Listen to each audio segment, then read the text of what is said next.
early May, and we're having a look at a carrot crop that we sowed in around about March, I think it was. Yeah. So it was very early sowing, and we had to cover them with cloches. Yeah, we put them under a cloche because it was quite early and we weren't really sure how well they do, but no. they've come on very well, haven't they? They've done all right, actually.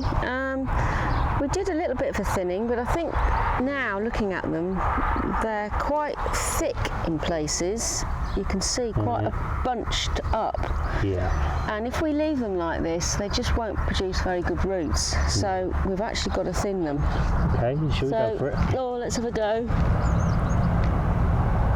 Oh, look, we've got quite nice little roots. Oh, that's not bad, is it? Now those, don't put them on your compost bin.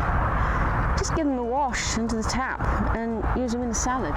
So you need just a tiny gap between each plant. Don't go mad just to sort of space them out really thinly, because just in case there's any losses. Yeah. So, but just enough just to give them that growing room, and then leave them a bit longer, and then you may have to thin them out again. But as I say, certainly give them a wash and use them, because it's all good edible.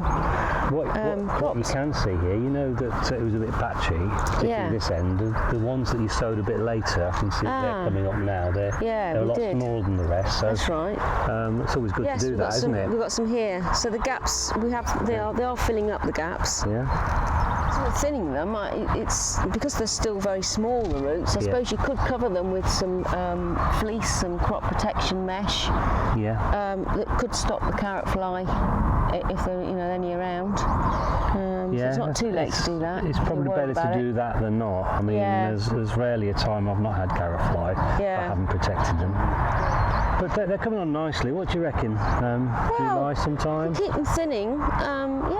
By July, early to mid-July, we're going to have some roots, I think. Yeah. Of course, you're not going to need to pick them all at once, so... No, you can let them some grow on and be a bigger size. Yeah. So there we are, the carrot crop.